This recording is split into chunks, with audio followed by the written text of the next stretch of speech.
ini yang asli, ini palsu, ini kampus bagus, ini kampus nggak bagus. Apakah itu memungkinkan untuk kampus kecil itu nanti dapat bersaing dengan kampus-kampus besar, Pak? Ada tradisi akademik yang bagus, ada pengembangan sumber daya manusia yang bagus, ada cara berpikir ilmiah yang bagus. Saya pernah ngajar di kampus swasta itu yang mahasiswanya sebagai rintisan awal ya program studi itu mahasiswanya baru 4 orang loh Mas. Ada LPK yang berkembang jadi kampus loh Mas. Bangunan yang besar itu tidak semata-mata merepresentasikan kualitas.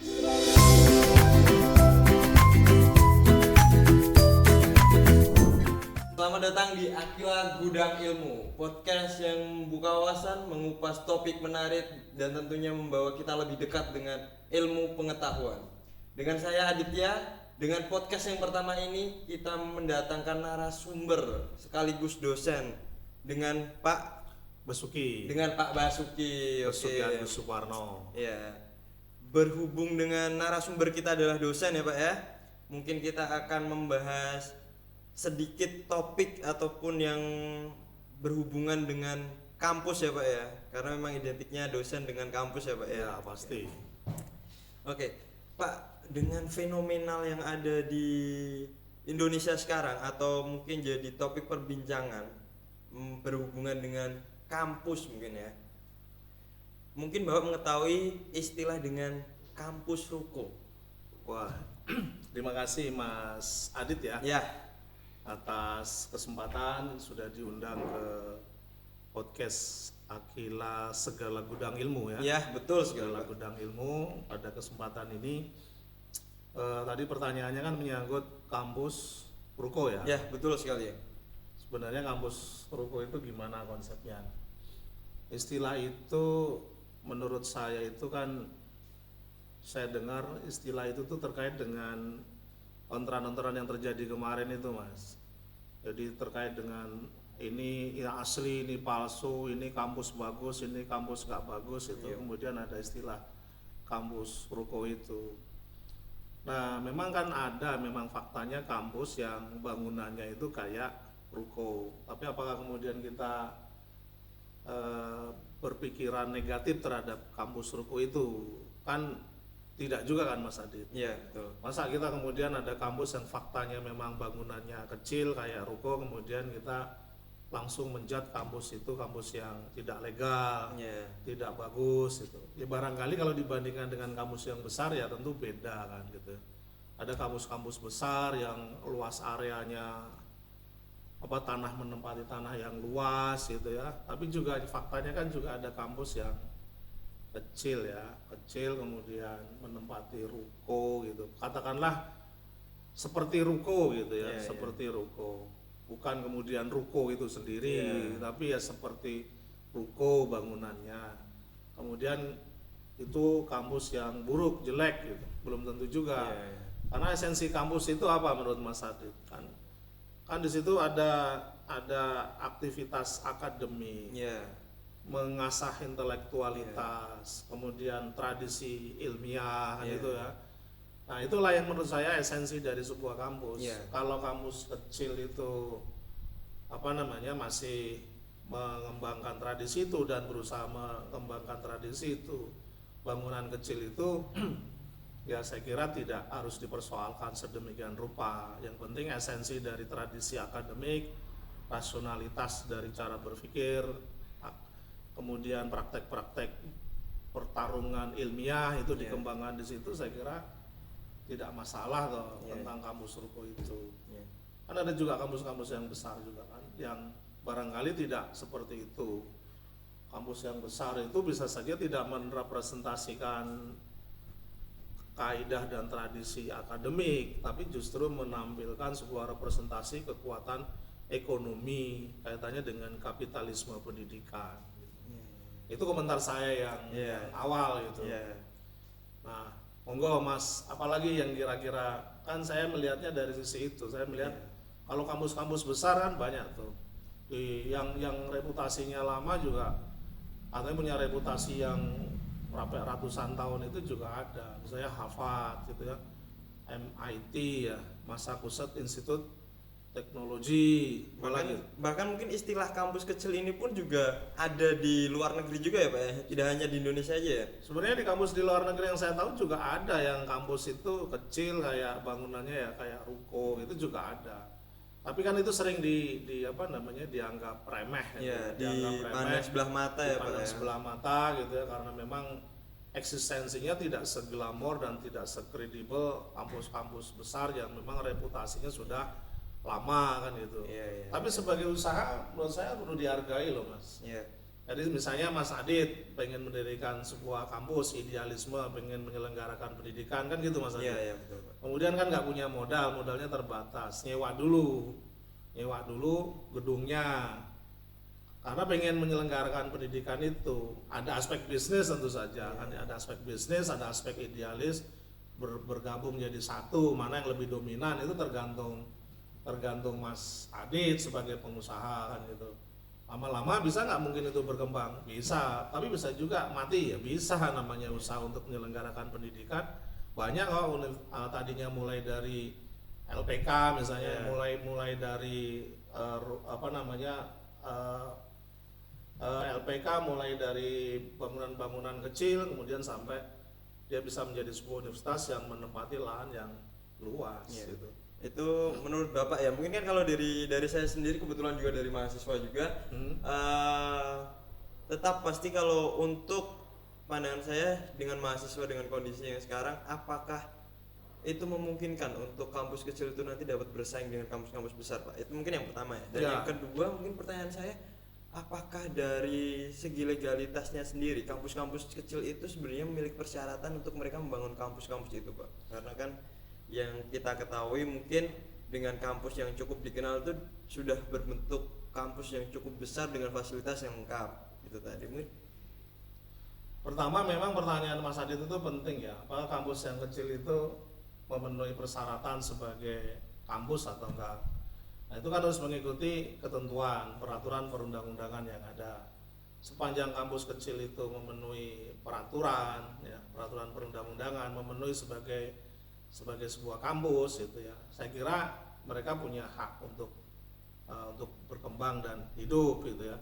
Tapi kalau tidak memenuhi peraturan abal-abal ya memang hal semacam itu perlu diwaspadai dan diantisipasi. Jangan-jangan kampus ini kampus yang tidak memenuhi persyaratan penyelenggaraan perguruan tinggi kan gitu, penyelenggaraan perguruan tinggi.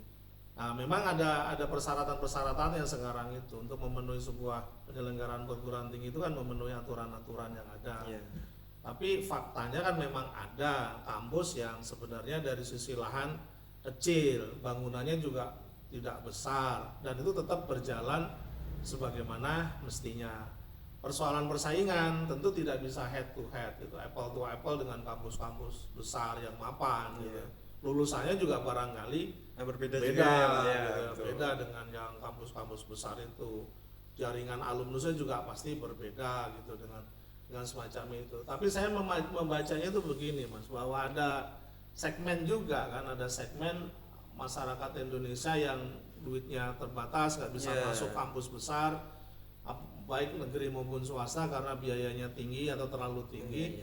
Kemudian dia melihat bahwa ia pengen tetap belajar, pengen tetap kuliah, dan kemudian tidak ada untuk bisa option ya Pak untuk kesana. Ada pilihan ke sana gitu, karena itu peluang yang dia dapat bisa kuliah di situ.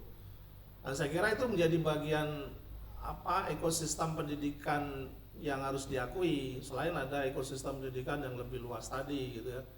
Ada juga di Indonesia ini terkait dengan pembiayaan yang barangkali lebih mudah gitu ya. Ada universitas yang secara online secara keseluruhan. Itu yang bisa dilakukan oleh mereka yang bekerja ataupun yang tidak harus datang ke kampus tapi berdasarkan modul gitu ya. Yang dikeluarkan oleh kampus atau universitas itu juga menjadi pilihan. Nah, tapi kalau pertanyaan tadi harus bersaing gitu ya, head to head ya mereka beda kan, kan tidak sepadan kalau itu untuk dipersaingkan ya satu sama lain. Tapi sebagai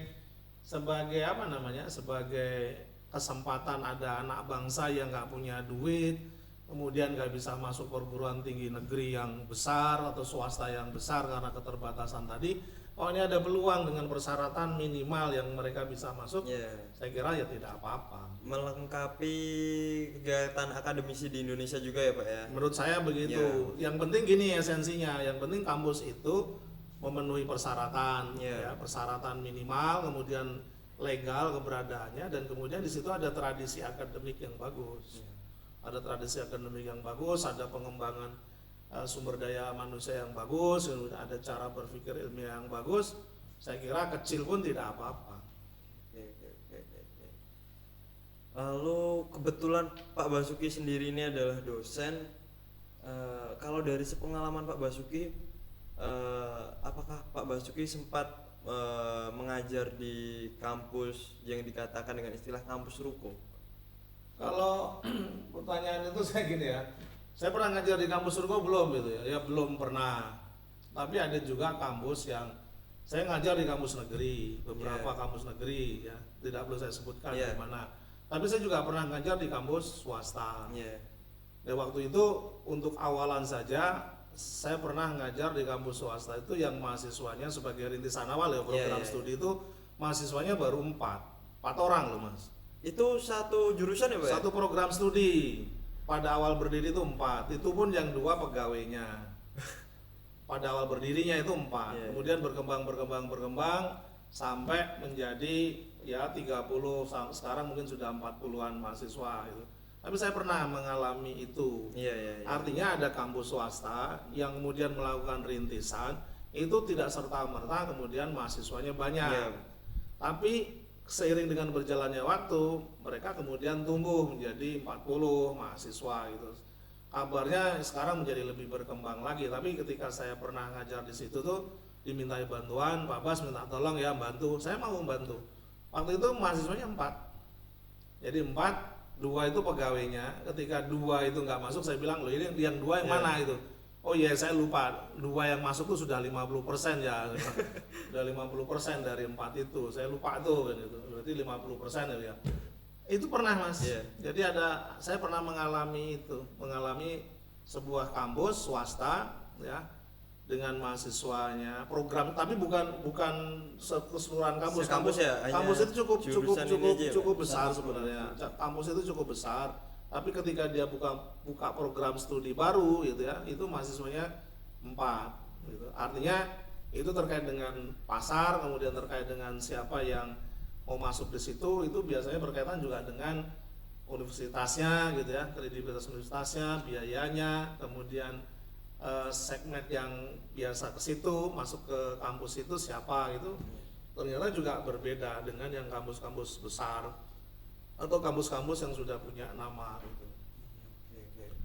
Jadi kali pengalaman saya begitu, pernah ke sana. Tapi saya pernah ngajar juga yang namanya LPK, pernah punya kesempatan mengajar di LPK. Jadi sebelum jadi sebelum jadi dosen awal barangkali saya pernah ngajar di LPK. Oh, merintisnya dari LPK Pak? Enggak, saya jadi dosen kemudian diminta ngajar di LPK juga. Pernah LPK. Tapi LPK-nya itu tidak berkembang kemudian jadi kampus enggak. Tapi ada LPK yang berkembang jadi kampus loh Mas. Ada, tapi dicari sendirilah, cari tahu LPK mana yang berkembang menjadi kampus itu. Atau bimbingan belajar ataupun apa itu jadi kampus juga ada gitu. Jadi belum tentu juga yang dimulai dari LPK kemudian tidak berkembang jadi kampus itu juga kemungkinan ada. Kalau saya poinnya adalah sepanjang di situ ada tradisi akademik, dikembangkan kaidah ilmiah yang bagus itu. Bangunan yang besar itu tidak semata-mata merepresentasikan kualitas. Kalau saya, tapi ini barangkali bisa diperdebatkan. Tidak semua kemudian menerima pandangan saya gitu ya. Tapi secara pribadi saya menghargai upaya-upaya yang semacam itu. Upaya-upaya semacam itu yang tentu saja pasti segmennya berbeda dengan yang universitas-universitas besar. Universitas yang sudah punya nama. Universitas yang kecil-kecil semacam itu kan mereka sebenarnya bertahan dan sulit hidup gitu.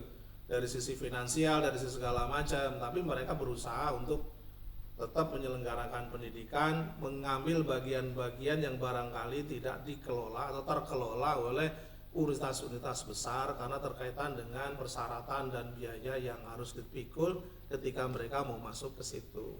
Sementara ada anak-anak bangsa yang pengen tetap belajar dengan keterbatasan, barangkali keterbatasan kemampuan baik dari sisi kognitif, finansial ataupun dukungan orang tua, mereka tetap pengen belajar dan pengen kuliah. Tapi tidak ada ruang yang memungkinkan itu, meskipun di universitas besar juga dibuka misalnya bidik misi supaya dapat beasiswa segala macam, tapi kan tetap jumlahnya terbatas ya, ada kuotanya, tidak semua diakomodir gitu. Hanya orang-orang yang cerdas, orang-orang yang pintar gitu. Tapi kan ada anak-anak yang kurang cerdas, ada anak-anak yang kurang pintar, duitnya nggak ada, kan banyak juga gitu. Banyak juga yang kurang cerdas, yang kurang pintar, duitnya nggak ada, tak begitu banyak, dia pengen kuliah, pengen semangat berkuliah, kenapa tidak ditampung? Tidak ditampung itu sana. Jadi saya tidak akan meremehkan dan menjelek-jelekkan kampus, katakanlah tadi istilah kampus ruko, meskipun konotasi kampus ruko itu bisa punya makna negatif ya, jelek ya, kampus ruko. Lulusan mana sih lu? Paling lulusan kampus ruko ya. Kalau lulusan kampus ruko nggak usah ngomong, nggak level dengan saya, itu nggak enak tuh ya. Gak enak ngomongnya. Jadi ini ya suatu adu gengsi ya. Iya, adu gengsi kan gak enak juga. Ya di dunia akademisi. Lulusan kampus ruko mau ditandingkan dengan saya. Saya ini kan lulusan the big five kampus di Indonesia gitu. Masa mau ngadepin dengan situ gitu. Kalau saya sih saya nggak mau begitu merendahkan eksistensi manusia dari persoalan-persoalan semacam itu. Karena balik lagi ya Pak ya. Karena nyatanya untuk orang-orang yang menempati kampus-kampus ternama itu pun belum tentu mereka dapat dipegang dalam akademiknya, apakah mereka menentukan orang yang pintar atau tidak, juga nyatanya kan seperti itu juga Pak. Ya biasanya kan bicaranya gini, pada umumnya kan gitu. Pada umumnya kampus-kampus besar itu menghasilkan orang-orang yang baik kan gitu. Tapi kan ada juga sebagian dari mereka tetap saja ada orang-orang yang barangkali tidak sebaik yang tadi. Nah, sementara di kampus yang kecil itu pada umumnya gitu ya, pada umumnya itu ya kualitasnya buruk. Tapi barangkali ada seburuk-buruk kualitas mereka, ada yang muncul menjadi kualitas yang baik gitu. Jadi begitu kira-kira. Itu tanggapan tentang kampus ruko dari Pak Basuki ya, selaku dosen ilmu komunikasi ya Pak ya. Ilmu komunikasi. Jadi mungkin sedikit cerita juga tadi gimana pengalaman Pak Basuki juga, ternyata sempat di LPK ya Pak ya. Pernah ngajar di LPK, tapi LPK-nya nggak usah saya sebut. Ya, sempat juga mengajar yang rintisan dari bukaan prodi baru sampai pernah. Dari 4 mahasiswa juga. Pernah. Ya, pernah itu. Oke. Mungkin saya ada pertanyaan terakhir nih Pak. Ya, silakan. Dari Pak Basuki sendiri yang menjadi dosen dan sekaligus orang tua, gimana tanggapan dari Pak Basuki apabila mungkin mohon maaf mungkin dari anaknya menginginkan kuliah yang konotasinya tadi seperti kampus ruko? Tanggapan dari Pak Basuki sendiri gimana? Ya kalau anak saya sih sebenarnya kuliahnya tidak di kampus ruko. Cita-cita anak-anak saya nggak ke kampus ruko. Karena juga terkait hal tersebut kan anak-anak juga tahu mana kampus yang besar, yang punya reputasi, yang punya kredibilitas, dan mana kampus yang kecil yang tidak punya reputasi dan kredibilitas itu. Karena mungkin kan kadang jadi polemik ya Pak. Ada beberapa anak yang dimana mungkin memang wah saya nggak pengen kuliah, saya nggak pengen melanjutkan studi, aku pengennya kerja mungkin. Mungkin kan ambil jalan yang dimana udahlah aku kuliah di kampus ruko saja mungkin kan, sedangkan di belakang itu mungkin orang tuanya dengan berkemampuan yang cukup baik menginginkan harapan yang sangat besar sehingga diarahkan kampus yang besar. Tapi kalau memang anak tersebut hanya sekedar aku pengen kuliah lah, alhasil mengambil kampus itu, gimana tanggapan mungkin sekiranya dari orang tua kalau dari sisi pandangan Bapak? Sebenarnya ada banyak situasi tuh Mas Adit. Misalnya dari sisi finansial orang tua itu kuat. Kemudian dari sisi anak itu tidak berkemauan untuk, atau dari sisi akademik gitu akademik di SMA-nya itu tidak cukup kuat untuk menopang masuk di dalam perguruan tinggi yang bagus-bagus gitu ya. Nah, anaknya menyadari hal itu kemudian pilih perguruan tinggi swasta. Saya kira sah, tapi biasanya anak yang punya orang tua finansialnya kuat, kemudian secara akademik misalnya tidak mampu menembus persaingan di perguruan tinggi negeri yang bagus-bagus itu, dia akan mengambil universitas swasta yang juga besar. Tapi ada anak yang pengen kuliah gitu ya, tapi kemampuan akademiknya terbatas, duitnya juga nggak ada. Nah kemudian pilihannya kan mana yang paling murah, yang kemudian memungkinkan dia bisa kuliah gitu. Itu ada juga anak yang secara finansial orang tuanya nggak kuat, kemudian anaknya secara akademik juga tidak cukup kuat, dia pilih yang sifatnya praktis. Akhirnya ikut kursus misalnya ikut kursus bengkel segala macam, atau ikut di BLK misalnya, Balai Latihan Kerja Punyaan Pemerintah itu, karena untuk persiapan memang untuk kerja di pabrik atau magang ke Jepang dan sebagainya. Jadi ada banyak situasi lah menurut saya terkait dengan istilah yang Mas Adit bilang tadi, menggelitik. Ada aspek provokatif tapi juga ada aspek menghina sebenarnya terkait dengan kampus ruko. Ya itu tadi pembahasan kami ya, saya dengan Pak Bas, mungkin sedikit mengulik tentang fenomenal yang ada di Indonesia saat ini ya, mengenai kampus, perdebatan kampus maupun universitas yang ada di Indonesia, bahwasanya mungkin memang semua kegiatan akademisi di Indonesia bahwasanya dengan tujuan yang baik pasti tidak akan sia-sia ya Pak ya. Amin, pastilah. Itu saja mungkin dari Pak Bas, ada pesan?